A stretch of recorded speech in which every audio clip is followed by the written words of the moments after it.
हाँ जी दोस्तों, very good evening. और कैसे हैं आप और कैसी हूँ मैं? तो पहले मैं अपना बता देती हूँ। ढेर सारी ट्रैवलिंग और ढेर सारा काम का प्रेशर, थोड़ी सी आज जैसे लगा कि छुट्टी ले लेते हैं, थोड़ी तबीयत नासूर लग रही है। पर आप लोगों का मैसेज आता है, मैम कहाँ हो, आपकी आवाज़ सुनने के लिए हम मिस कर रहे हैं। और मैं पिघल जाती हूँ। बातें तो बहुत सारी मुझे करनी है, कुछ आज हैवी एनर्जी भी है, आप में से बहुत लोगों को लग रही होगी। तो ये एनर्जी और इस वक्त आपके डीएम का हाल, बहुत सारी बातें सब मैं आपको बताना चाहती हूँ, बहुत सारी बातें आपसे करना चाहती हूँ। आपके डीएम का इंस्टेंट एनर्जी चेंज हुई है इस वक्त, इंस्टेंटली कहते हैं ना, पासा पलटा है। वो भी मैं बताऊँगी आपको इस वीडियो के एंड में। उसके पहले कुछ क्वेश्चंस, एक दो क्वेश्चंस मैं ले लेती हूँ। कल की जो लेटेस्ट वीडियो था उसमें मैंने कहा था कि आपको अपने अंदर ही इनर डीएम डीएफ बैलेंस करना है। आपको अपने अंदर, आप तब अपने आप में होल एंड कंप्लीट हो। तो कई लोगों को लगा कि क्या प्यार मतलब एग्जिस्ट ही नहीं करता है, सिर्फ अपना डीएम डीएफ हम अपना बैलेंस कर लेंगे और बस जर्नी यही है। जर्नी ये नहीं है। यही जो जर्नी है कि आपको अपना इनर डीएम डीएफ बैलेंस करना है, आपके डीएम को अपना इनर डीएम डीएफ बैलेंस करना है, और तब जाके हमें मर्ज होना है। दोस्तों, कई जगह मैं सुनती हूँ कि प्यार को बाद में स्पिरिचुअलिटी में कन्वर्ट कर दिया जाता है और ये दिखाया जाता है कि प्यार व्यार जैसी कोई चीज़ होती ही नहीं है। जबकि सच कहा जाए तो ये प्यार बहुत खूबसूरत चीज़ होती है, प्यार होता है। ये प्यार ही है जो आपको आज भगवान की तरफ लेके आया है। ये प्यार ही है जिसने सिखाया है अपनी ईगो की डेथ करना। ये प्यार ही है जो आपको प्यूरिफाई कर रहा है। ठीक है, ये प्यार ही है जो आपको भगवान के करीब लेके आ रहा है और एक एटर्नल ट्रू लव का मीनिंग समझा रहा है। अगर ये प्यार नहीं होता तो आप कभी समझ नहीं पाते। So love is always beautiful and this journey is definitely बहुत ही खूबसूरत जर्नी है एंड यू आर ब्लेस्ड। बस आप बैलेंस बना नहीं पाते हो दोस्तों, इसलिए आपको लगता है।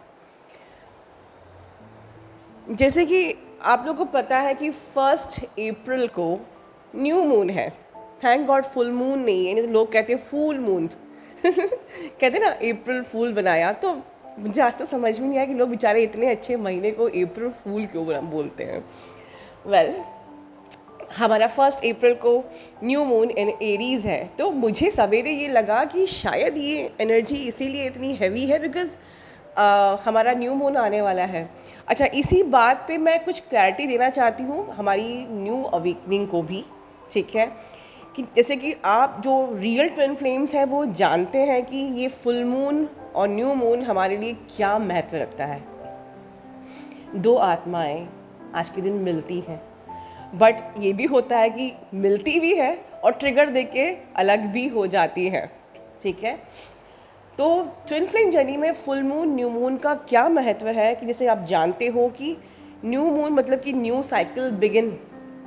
ठीक है, तो और फुल मून जहाँ पर कि आपको अपनी ओल्ड एनर्जीज़ को लेट गो करना है, और न्यू मून में आपको आपकी एक नई साइकिल, नया सिलेबस, नया टेस्ट और एक नया टेस्ट, नया सब्जेक्ट, नया टॉपिक मिलता है। ठीक है, और एवरी मंथ एक क्लास टेस्ट की तरह, जैसे हमारा क्लास टेस्ट नहीं होती है, तो क्लास टेस्ट की तरह हमारा टेस्ट होता है। न्यू मून पे टॉपिक मिलता है हमें, और फुल मून पे पूरे महीने भर उसका टेस्ट होता है आपका। ठीक है, आप लर्न करते हो, समझते हो, नहीं समझते हो तो फुल मून पे जाके वो टेस्ट और वो ट्रिगर आपको एज अ एग्ज़ाम और क्लास टेस्ट के रूप में आता है, और फिर आप पास कर लेते हो तो बहुत अच्छी बात है। धीरे धीरे आप नेक्स्ट डायमेंशन में चले जाते हो। ठीक है, नेक्स्ट जैसे आप लोग कहते हैं डायमेंशन 4D 5D, तो ये जो डायमेंशन मतलब आपकी थॉट प्रोसेस चेंज हो जाती है। जो आपकी पहले 3D में आपकी जो सोच थी, दो लोगों को जज करना, लोगों को ब्लेम करना, बस लोगों की बुराइयों को ही ढूंढते रहना, इंसान को अपनी बुराइयां ढूंढना उतना मुश्किल होता है, लेकिन हम लोगों की 10 बुराइयों को आराम से ढूंढ सकते हैं। ये 3D की सोच होती है। ठीक है, तभी तो हम लोग गॉसिप्स करते हैं। लेकिन जब 5D में आते हैं तब हम अपनी बुराइयों को ढूंढते हैं, उस पर काम करते हैं और अपना बेस्ट वर्जन बनते हैं। तो ये इन फुल मून और न्यू मून का यही इंपॉर्टेंस है। ये स्पेशली मैं अवेकनिंग, जो न्यू अवेकनिंग्स हैं उनको मैं गाइड करना चाहती हूँ कि इस टाइम से घबराइए मत। अगर आपके आपके अंदर का जो आपके जो सप्रेस इमोशंस हैं, आपके इमोशंस सरफेस पे आ रहे हैं, डीएम की बहुत याद आ रही है, या एकदम से कोई ट्रिगर आपको मिल गया कहीं से, या आपने खुद को ओवर थिंक करके ट्रिगर दे दिया, इसका मतलब ये नहीं है कि जर्नी आपकी ख़त्म, सब कुछ ख़त्म हो गया, कुछ भी पैकअप नहीं हुआ है। जब तक ज़िंदगी है तब तक आपकी जर्नी चलनी ही है। इट्स अप टू यू कि आप कितनी जल्दी जल्दी अपने लेसन को लर्न करके ये जो जर्नी है ये पूरी ज़िंदगी चलनी है आपकी। बस उसका अगर आप जल्दी जल्दी ख़त्म करते हो तो आप बची हुई ज़िंदगी को बहुत खूबसूरती से एंजॉय कर सकते हो। अदरवाइज़ पूरी ज़िंदगी आप बस टेस्ट एंड ट्रिगर करते करते हमारी ज़िंदगी की आखिरी दिन आ जाता है। तो जल्दी करने का मतलब सिर्फ इतना ही होता है कि जल्दी जल्दी करके जल्दी जल्दी समझें, फोकस करें, जर्नी पे सीरियस होएं, और जब हम इवॉल्व हो जाएंगे तो हम उसके फ्रूट्स को एंजॉय करें, ठीक है। अदरवाइज़ पूरी ज़िंदगी पड़ी है आपको ये जर्नी करने के लिए, कोई भी जल्दी नहीं है। तो इस प्रकार से हम इस हर महीने ये टेस्ट देते हैं और अपने डायमेंशन को रेस करते हैं। हम धीरे धीरे हम देखते हैं कि हम लोअर चक्रास से अब अपर चक्रास में ऑपरेट करने लगे हैं, और पता चलता है कि कब ये टेस्ट देते देते हमारा डिवाइन से रीयूनियन हो गया, और फिर आपका अपना हारमोनियस यूनियन हो जाता है, और फिर आपका सोल मर्जिंग, और फिर आपकी परमानेंट यूनियन भी हो जाती है, ठीक है। सो ये प्यार बहुत खूबसूरत है। एक क्वेश्चन और आया था कि मैम क्या डीएम इस जर्नी पे इनर वर्क करते हैं? बिल्कुल करते हैं। हमारे चैनल के बहुत से डीएम कर रहे हैं, मेरे डीएम करते हैं, हमारे जो टीचर जी हैं उनके डीएम तो सारा के सारा उन्होंने पूरा कंप्लीट इनर वर्क लिया है, सबकॉन्शियस हीलिंग से लेके एवरीथिंग, ठीक है, डीएनए, कर्मा, एवरीथिंग सारे डीएम करते हैं, ठीक है। बट यस, पहले हमको बहुत ही अच्छे से खुद ऑनेस्टी, ऑथेंटिसिटी के साथ अपनी जर्नी पूरी करनी चाहिए। तो ये चीज़ है, बिल्कुल ज़रूरी है सब कुछ, क्योंकि सबको अपना अपना कर्मा सबको क्लियर करना है। आपका डीएनए और आपका कर्मा जो डीएम का है वो खुद ही उनको क्लियर करना है, अपनी हीलिंग खुद डीएम को करनी है, ठीक है। तो ये हो गया एक चीज़। जैसे कि मैं टिप दे रही हूँ इस टाइम पे, मैंने कल भी लेटेस्ट वीडियो में कुछ अप्रैल मंथ की टिप दी थी, छोटी सी टिप मैं देना चाहूँगी। ये मैं किसी स्पेसिफिक चैनल के बारे में बात नहीं कर रही हूँ, मैं एक जनरल एक बात बता रही हूँ अभी, क्योंकि दोस्तों कई चैनल्स ऐसे होते हैं जो कि जिसमें ज्ञान कम होता है, सरकाज़म ज़्यादा होता है, ठीक है। आप ये समझ लीजिए कि अगर चैनल में सरकाज़म ज़्यादा अगर हो रहा है तो ये समझ लीजिए कि उसको सुन के आपकी एनर्जी उनको मिल रही है, तो आपको अपनी एनर्जी सेव करनी है, क्योंकि energy always flows from high to low, ठीक है। तो जो सरकाज़म कर रहा है, जो किसी को पॉइंट आउट कर रहा है, जो इनडायरेक्टली किसी को ब्लेम कर रहा है, तो वो चैनल अवेकन नहीं है, ठीक है। हम ज्ञान से ज़्यादा अगर सरकाज़म की बात कर रहे हैं तो उनकी ऑलरेडी एनर्जी लो है। ये जनरली मैंने लास्ट मंथ देखा था, मैं उसके बेस पे आपको बता रही हूँ। तो आप ऐसे चैनल को अगर आप फॉलो करते हैं तो आपकी एनर्जी उनको मिलेगी, ठीक है, क्योंकि आप यहाँ पर अवेकन्ड, बैलेंस्ड और डिवाइन हो चुके हो। तो you have to save, protect your energy. कैसे करना है, आप समझदार हैं। चलिए, मुझे बेसिकली आज के वीडियो में बात करने का मन था सवेरे कि ये जो न्यू मून इन एरीज़ जो आ रहा है उस पर मैं बात करती, बट एकदम से सडनली एक ऐसी एनर्जी मुझे रिसीव हुई जो अब मैं आपसे शेयर करना चाहती हूँ। In the morning I was thinking कि हैवी एनर्जी है, मैं कहा इट्स ओके, क्योंकि आप लोग की एनर्जी मैं रिसीव करती हूँ, तो मुझे लगा कि ठीक है भाई, न्यू मून पास में आ रहा है। सडनली मुझे दोपहर में जाके ऐसा रिसीव हुआ कि डीएम की एनर्जी कलेक्टिव में एकदम से चेंज हुई है। जैसे कि इतने दिनों तक आपके डीएम आपको स्पाई कर रहे थे, आपको घोस्ट कर रहे थे, या आपको स्टॉक कर रहे थे, या आपसे कनेक्ट करना चाह रहे थे। ये शायद बहुत ही रेयर डीएम की एनर्जी है, ये सबसे रेजोनेट नहीं करेगी, मैं पहले ही बता दे रही हूँ, ठीक है। लेकिन हुआ क्या कि एकदम से न्यू मून आते नाते थर्ड पार्टी फिर से आपके डीएम के टूवर्ड्स अट्रैक्ट हो रही है। आपके डीएम पूरी तरीके से थर्ड पार्टी को अपने माइंड से निकाल नहीं पाए थे। तो अब इस वक्त आपके डीएम एक बीच मझधार में है, एक तरफ आप हो, एक तरफ थर्ड पार्टी है। और ये थर्ड पार्टी कोई परमानेंटली उनसे रिश्ता बनाने के लिए नहीं आई है।